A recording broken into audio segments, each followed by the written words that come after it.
In the spring of 1945, the Third Reich was crumbling. Berlin lay in ruins, its streets choked with rubble and despair.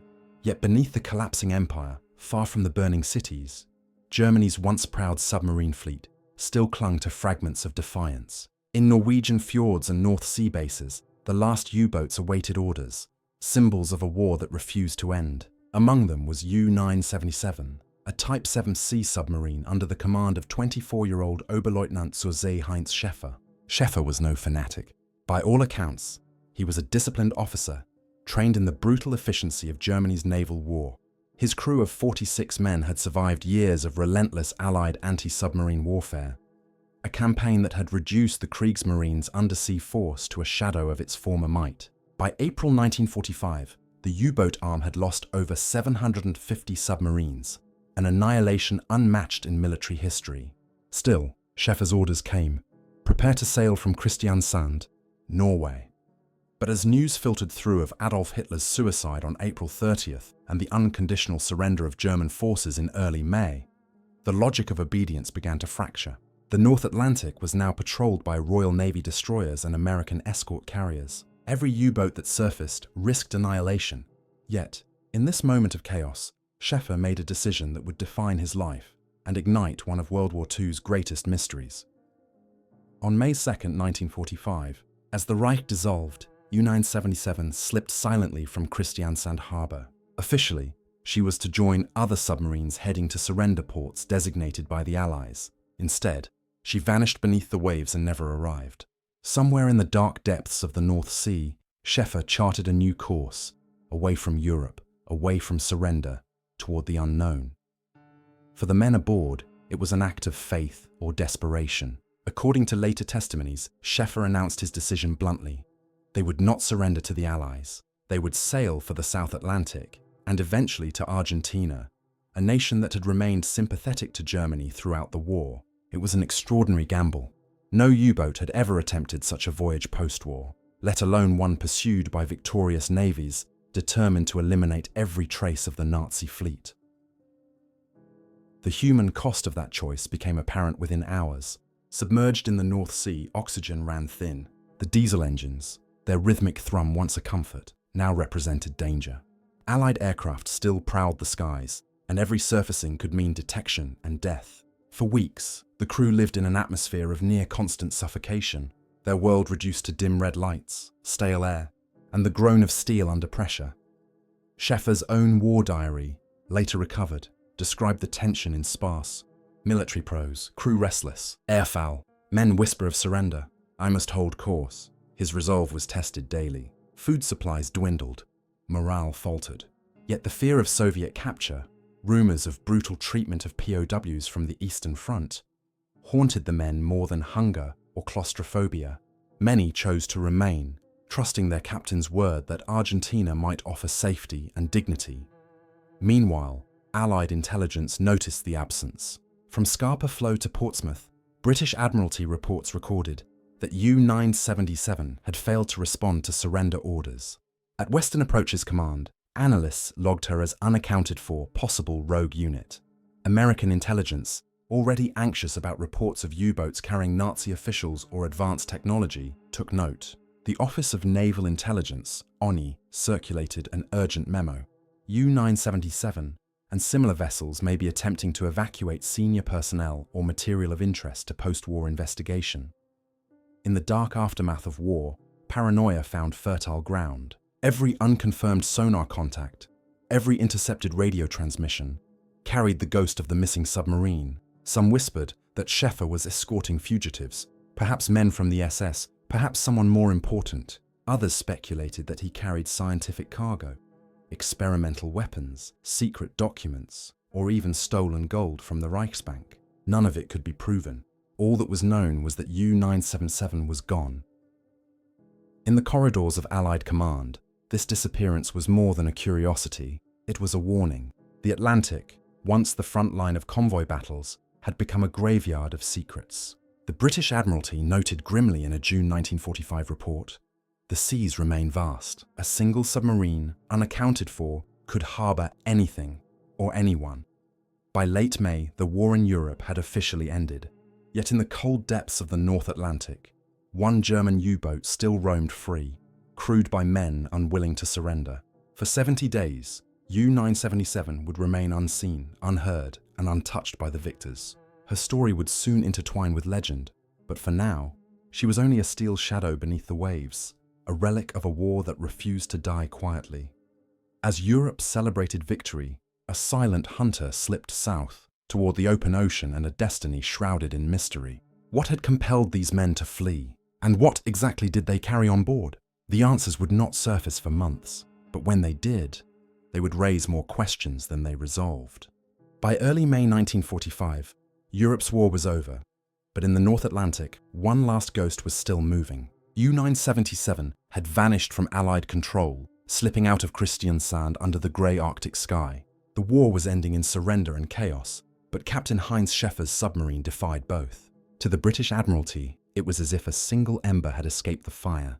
For a world exhausted by 6 years of war, that ember could ignite a new fear.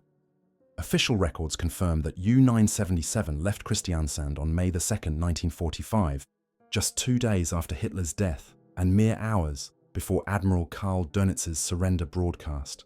While most U-boat commanders obeyed orders to report for internment, Schäfer steered his vessel into deep water. His mission, if one existed, was known only to him. To the 46 sailors below deck, he spoke of avoiding Soviet captivity and finding safe harbor in the South Atlantic. The details were vague, the risks unimaginable. The North Sea was now a British domain. The Royal Navy's Western Approaches Command, operating from Liverpool, coordinated vast patrol zones filled with destroyers, frigates, and Sunderland flying boats. Each unit carried new sonar sets and depth charges, trained for one task: exterminating Germany's remaining submarines.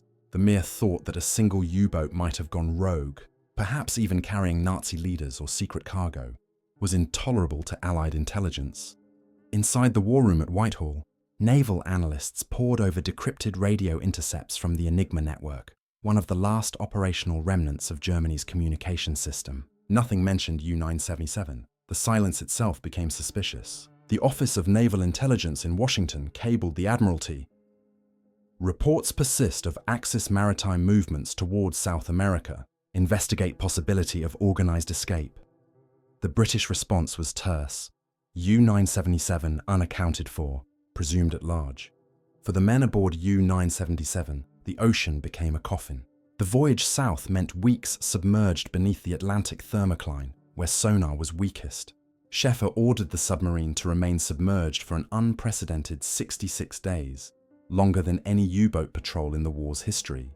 Their Schnorchel, a primitive breathing tube system, allowed them to run the diesel engines just below the surface, but conditions inside were horrific. Air quality deteriorated. Humidity turned the metal walls slick with condensation. Fresh water was rationed. Men slept in shifts beside live torpedoes. In his later memoir, Schäfer described the journey in stoic understatement. The men suffered greatly. The atmosphere became unbearable, thick with oil fumes and fear, but to surface meant death. One crewman, machinist Karl Wenzel, would recall in an Allied interrogation years later, "You could taste the air, like rust. Some prayed, some cursed. No one spoke of home anymore." Meanwhile, on the surface, the Allied search expanded. The Royal Navy's 2nd Escort Group under Captain Johnny Walker had long been the scourge of U-boats, but now their mission had changed. From destruction to detection. British destroyers, HMS Havelock and HMS Bayard, alongside US Navy counterparts operating from Iceland, patrolled the northern transit routes. Each unidentified sonar contact triggered depth charge runs, lighting up the ocean with concussive thunder. Yet U-977 remained invisible. Hugging the deep American intelligence agents in Buenos Aires began intercepting rumors from German expatriate circles. "A U-boat convoy heading south," one informant whispered. Carrying men of importance. It was enough to rekindle wartime paranoia. In London, a report titled Operation Seapost outlined contingency plans in case high-ranking Nazis attempted escape by sea. Even as Allied governments celebrated victory, naval commands remained on alert. The war might be over, but secrets were still on the move. As U-977 entered the mid-Atlantic, Schäfer's men learned of Germany's official surrender by radio. They were now outlaws, untethered from any nation. Some pleaded to surface and give themselves up. Schäfer refused. He offered a compromise. Any man unwilling to continue could disembark at neutral Spain or Portugal once they reached coastal waters. 16 took the offer, boarding lifeboats off the coast of Bergen and disappearing into the cold grey swells. The remaining 30 continued the voyage south. By mid-June, Allied air patrols spotted nothing. No radar traces, no distress signals, no survivors. In the intelligence files of the British Admiralty, U-977 was marked presumed lost. The assumption was that she had gone down with all hands somewhere in the North Atlantic. But then came new sightings. Argentine fishermen claimed to have seen a dark silhouette off Patagonia. Local newspapers printed sensational headlines. German submarine escapes war. The rumours reached Washington and London within days. The Western Allies had spent 6 years tracking submarines, but never one that had outlasted the war itself. For commanders who had fought the Battle of the Atlantic, this was a haunting echo of unfinished business. How had a single Type 7C vessel evaded their entire network of patrols? And more troubling, why had she chosen Argentina, a country thousands of miles away, as her final destination? As the Atlantic's silence deepened, the mystery of U-977 grew. Somewhere beyond the equator, a lone submarine pressed through black water toward an uncertain future. Each mile carried it further from the ashes of Europe and closer to a legend that would outlive its crew. The Allies had declared victory, but in the shadowed corridors of Naval Command, a question lingered like a cold current beneath the surface. What was U-977 really carrying, and who ordered her to keep sailing? By late June 1945, U-977 had become a phantom on Allied maps, a single, unaccounted-for submarine that seemed to have slipped beyond the edge of the war. In offices from London to Washington, analysts and intelligence officers traced its last known coordinates again and again, searching for any sign of the missing Type 7C. Every unanswered question stirred deeper unease. The Third Reich was gone, its armies shattered, yet somewhere in the world, one of its submarines still moved silently beneath the waves.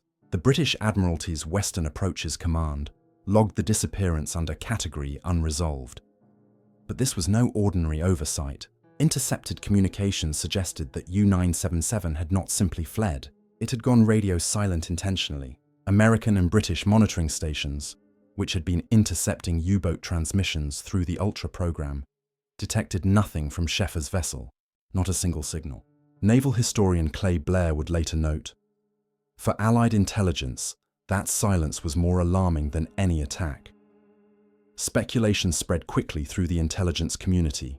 The war's end had not closed the files on the Nazi regime's most secret projects. In Berlin and Kiel, Allied technical teams were uncovering documentation of advanced weapons research, jet fighters, radar systems, and the rumoured Wunderwaffe, or miracle weapons.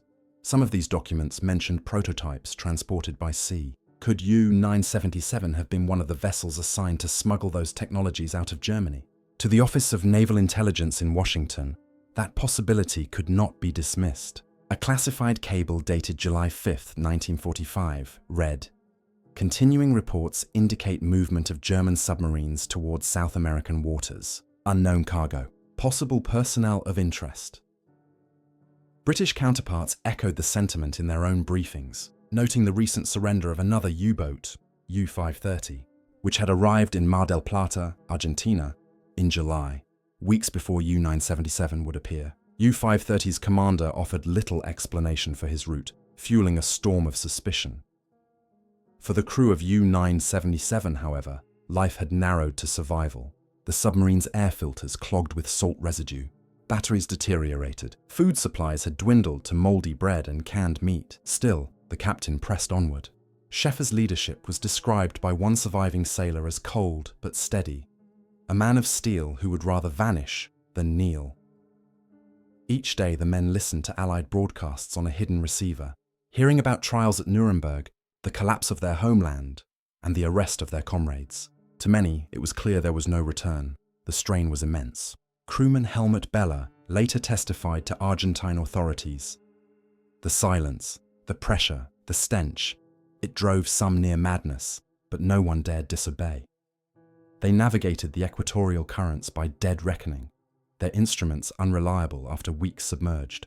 At times, Schäfer allowed brief surfacings under cover of night to release exhaust and refresh the air. The men would climb to the conning tower, staring at the moonlit water, a world that seemed both free and infinitely distant. Meanwhile, Allied intelligence intensified its hunt. The Royal Navy dispatched reconnaissance aircraft from Ascension Island, while US destroyers patrolled the Brazilian coast. Reports of unidentified sonar contacts multiplied. One radar sighting off the Azores turned out to be a whale, another, a drifting wreck. Each false alarm only deepened the myth. Journalists in New York and Buenos Aires began referring to the missing U-boat, hinting that it might be carrying high-ranking Nazis, even Hitler himself. It sounds absurd now, but in 1945, such rumors were taken seriously. The US Navy's ONI briefly investigated claims that multiple submarines had left Europe in convoy, bound for Patagonia or even Antarctica. The hypothesis was not unfounded. Throughout the war, Nazi Germany had maintained clandestine routes to South America via neutral shipping. The so-called rat lines, escape networks for SS officers and party officials, were already beginning to form through Spain and Italy. The idea that a U-boat might serve as an escape vessel for powerful figures didn't seem entirely impossible. And then came the coincidences. In July 1945, only weeks after U-977's disappearance, U-530 surrendered at Mar del Plata, its crew offering an implausible story of drifting aimlessly after scuttling operations in the North Atlantic. They too had destroyed their identification papers and logbooks. The timing was uncanny. To intelligence analysts, it looked less like coincidence and more like choreography. Two submarines, both from the same command group, both appearing in Argentina months after Germany's surrender. What was the connection? Allied naval archives show that orders were issued to track any further submarine activity in the South Atlantic. A Royal Navy memo dated July 21st read simply, "Should additional German craft approach Argentine coast, detain and inspect immediately." Priority read. Across the Atlantic, the ONI warned U-977 remains at large. Potential continuation of organized escape effort. For weeks, nothing more was heard. But inside the cramped hull of U-977, Schäfer and his men were crossing into the southern hemisphere. Each degree of latitude carried them closer to the Rio de la Plata, to a land rumored to be ready to receive them. Argentina's government under Juan Perón had long maintained discreet sympathy toward German officers and scientists. To a captain with few choices left, it seemed like the last sanctuary on Earth. When the submarine finally surfaced off the Argentine coast on August 17, 1945, its arrival shocked the world. Schäfer surrendered to the Argentine Navy at Mar del Plata, claiming he had come seeking asylum after an unprecedented 66 days underwater. The war had ended months earlier, yet here was a submarine emerging from the deep, intact, disciplined, and full of men who had outlived the Reich. The story might have ended there, but the inconsistencies were immediate. Why had the crew destroyed their records? Why had they taken such a perilous route if their intent was merely to surrender? And what, if anything, had they carried with them across the Atlantic? These questions would soon ignite a global controversy, one that would pit official statements against rumor and keep the mystery of U-977 alive for generations to come. August 17, 1945. The war had been over for 3 months when an Argentine patrol spotted a dark shape moving just below the surface near the port of Mar del Plata. The submarine rose slowly, cutting through the calm winter sea. As its black hull broke the waterline, astonished Argentine naval officers realized what they were seeing: a German U-boat, flying no flag. Within hours, word spread up the coast. Another Nazi submarine had appeared, long after Germany's surrender. The vessel was U-977. When Captain Heinz Schäfer and his 32 surviving crewmen surrendered, confusion rippled through naval intelligence circles across the world. Barely 6 weeks earlier, another German submarine, U-530, had surfaced in the same harbour, under strikingly similar circumstances. 2 U-boats, both claiming to have fled Europe after the Reich's collapse, both taking refuge in Argentina. To Allied command, the odds of coincidence were vanishingly small. As the sun rose over Mar del Plata, Argentine sailors boarded the craft. They found no weapons loaded, no Nazi insignia visible, no papers or maps intact. The submarine's war logs had been burned, its radio disabled. Schäfer, a lean and calm young officer, presented himself formally to the Argentine Navy's commander, stating in measured tones, "We come in peace. Our war is over." The statement was simple, but it raised more questions than it answered. Within 24 hours, news agencies from London to New York had picked up the story. Headlines screamed, "Nazi submarine reaches Argentina after Germany's surrender." The world, weary of war yet fascinated by its lingering shadows, was captivated. Speculation erupted almost immediately. Was this part of an organized escape network? Had the submarine carried stolen Nazi treasure or fugitives escaping justice? The Argentine government, led by Colonel Juan Perón, moved quickly to manage the situation. Keen to preserve neutrality and avoid Allied suspicion, Perón ordered the crew interned and the submarine seized for inspection. Argentine naval engineers examined the vessel, confirming it to be a Type FC with standard armament and fuel reserves. Yet anomalies persisted. The ship's condition was too clean for a submarine that had allegedly spent over 2 months submerged in tropical waters. Food stores and diesel supplies were not as depleted as expected. Skeptics within the Argentine Navy whispered that U-977 could not have traveled so far for so long without external resupply. When the Americans and British received word, they reacted with alarm.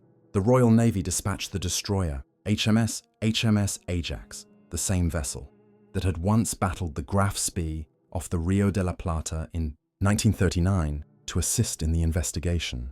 US intelligence sent representatives from the Office of Naval Intelligence and the newly formed Strategic Services Unit, eager to interrogate the crew.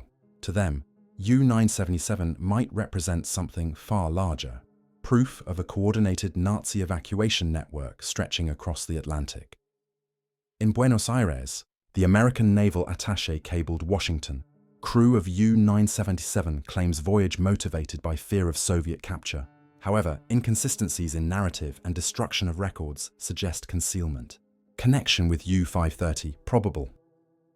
British naval historian Stephen Roskill would later write, "No single U-boat of the post-war period caused greater speculation."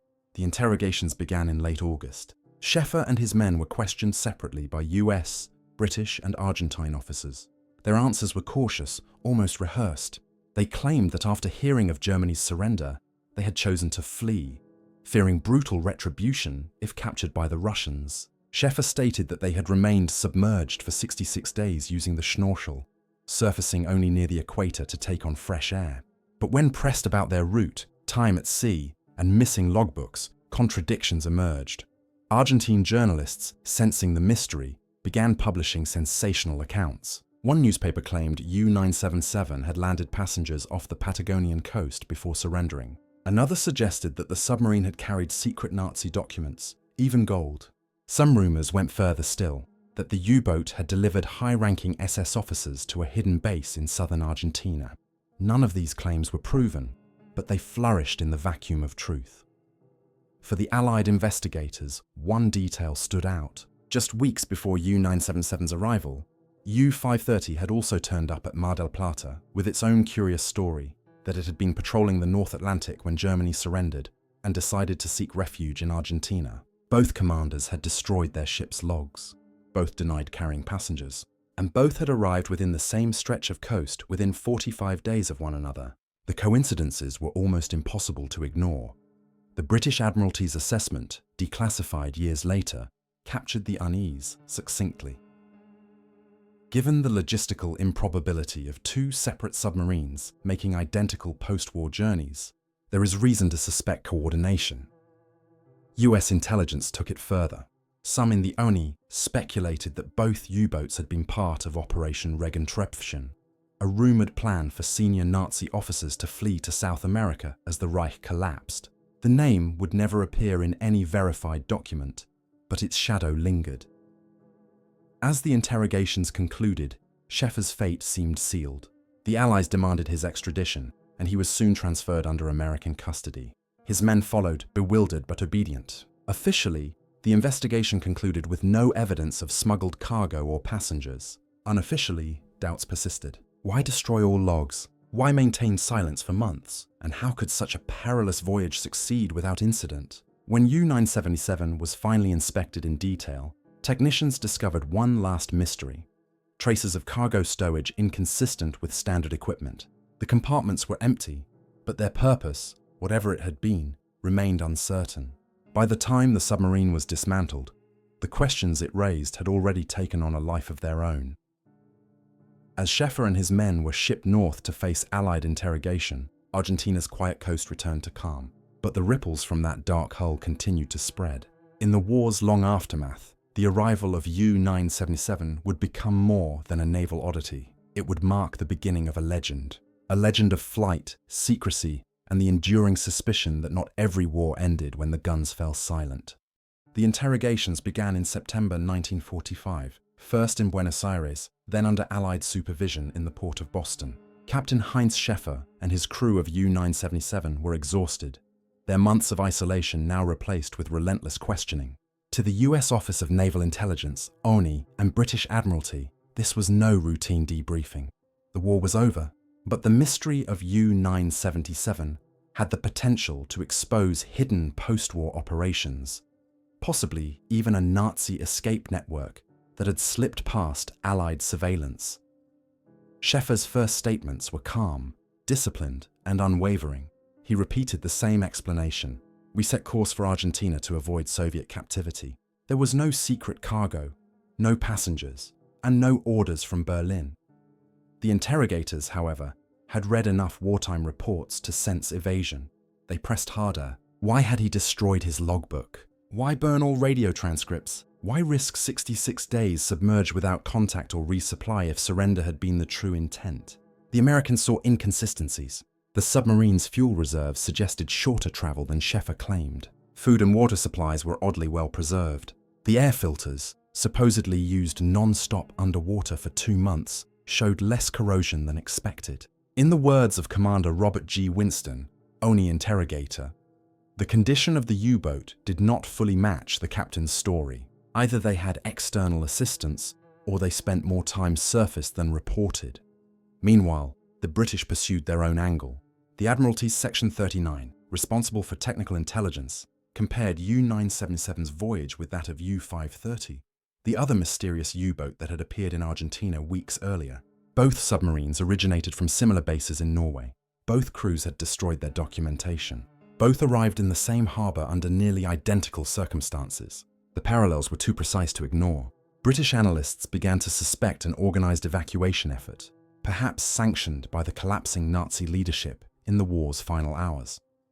The most controversial theory came from inside Allied intelligence itself. A confidential memorandum circulated between Washington and London in late 1945 suggested that the submarines may have carried high-ranking fugitives, members of the SS, scientists, or financial officers, linked to the Reich's secret reserves. Another report even hinted that certain Argentine officials might have known of their arrival in advance. The possibility exists, it read, that elements within Argentina's government were expecting these submarines. Schäfer denied everything. "We carried no one but our own crew," he told British interrogators at Liverpool. "We were fugitives, not messengers." But his silence on several dates, particularly the period between June 10th and July 12th, was telling. No corroborating entries existed, and he could not recall exact positions. For an experienced naval officer, that lapse was difficult to explain. The U-977 inquiry soon drew public attention. American newspapers printed lurid headlines about the Nazi sub that escaped, and Argentine journalists speculated about hidden cargoes of gold, art, or fugitives. The most dramatic claim, repeated in tabloids worldwide, was that U-977 and U-530 had transported Adolf Hitler or Eva Braun to safety in South America. Though baseless, the rumor took hold, fueled by confusion and the lack of transparent documentation. The Allies officially dismissed the notion as fantasy, but privately, some investigators admitted the mystery remained unresolved. One intelligence officer later recalled, "The war had taught us never to underestimate what men might attempt when their world was collapsing. We could not prove Schäfer's story false, but neither could we prove it true." By the time the interrogations ended in December 1945, the Allies had reached a cautious conclusion. Schäfer and his men would be treated as prisoners of war, not criminals. No evidence of smuggling or high-profile passengers was found, though the destruction of records left lingering doubt. The ONI's final report summarized the case with bureaucratic restraint. Subject vessel U-977 departed Norway post-surrender, for reasons stated as personal discretion of commanding officer. No contraband or external communication detected. Motives remain speculative. Still, the intelligence community couldn't let go. In Washington, analysts from the Strategic Services Unit, successor to the OSS, connected the U-977 case with the growing post-war migration of German nationals to Argentina and Chile. Nazi scientists, engineers, and former SS officers were already appearing in Buenos Aires under false names. Some had traveled through clandestine routes known as rat lines, organized through Spain and Italy, with quiet assistance from sympathetic officials and clergy. Could the submarine have been part of that network's early stages? In London, the Admiralty issued a separate classified note to the Foreign Office. U-977 voyage represents potential model for post-war exfiltration operations by other Axis personnel. Continued monitoring of Argentine naval activity recommended. In essence, the Royal Navy suspected that U-977's journey, whatever its stated motive, had shown how the remnants of the Nazi hierarchy could reach sanctuary across an ocean. For his part, Schäfer remained unmoved. During his final interview before repatriation, he told his captors, "We were soldiers obeying conscience when the war had lost its reason. I sought a place where my men might live." It was a statement neither wholly defiant nor contrite, and perhaps for that reason it lingered. When he was finally released in 1947, Schäfer published his memoir, U-977, 66 Days Underwater. In it, he maintained his innocence, painting the voyage as a desperate act of survival, not conspiracy.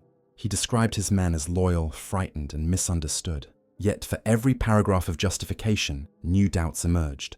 Scholars noticed omissions, misdated entries, and vague references to sealed orders, never explained.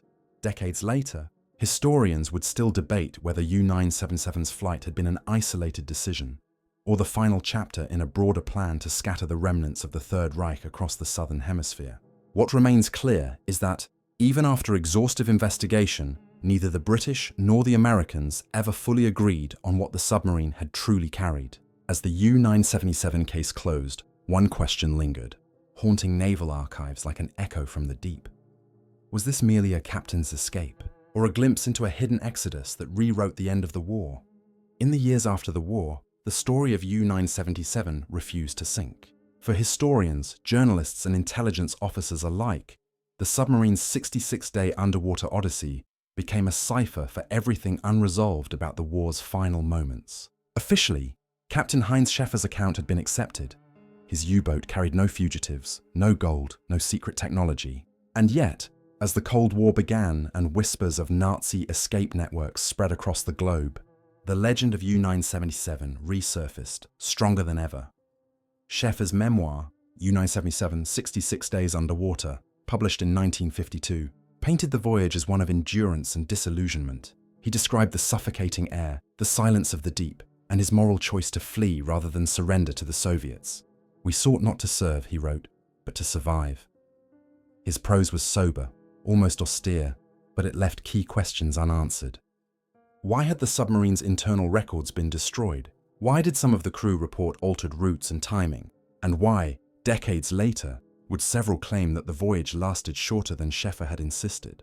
For Allied intelligence veterans, those inconsistencies remained troubling. Declassified British and American reports reveal that even by 1950, both governments still tracked rumors of Nazi fugitives escaping to South America by sea and air.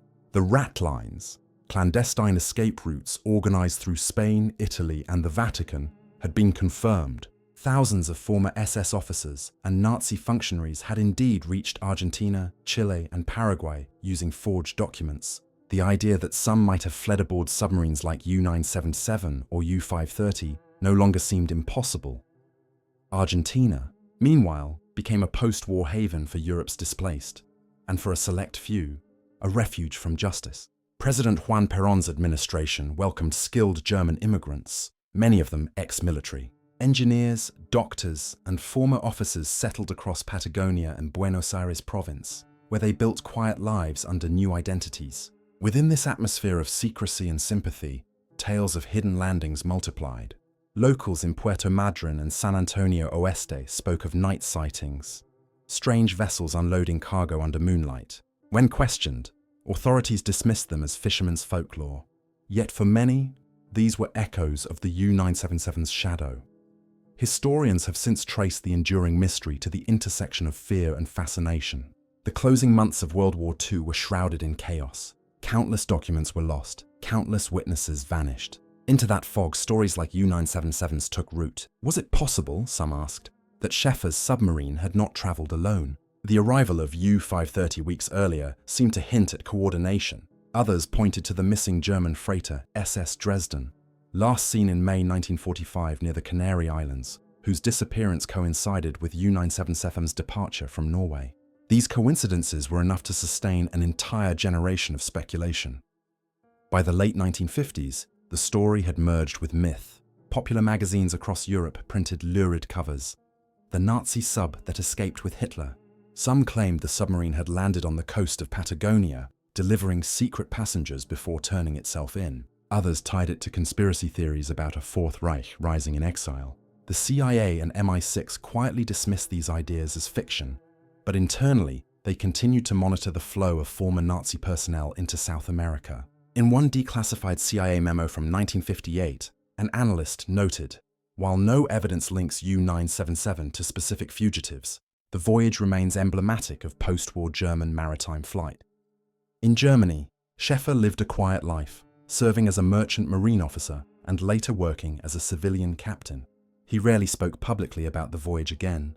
When questioned by journalists, he responded simply, "People see what they wish to see in our story. We were only sailors."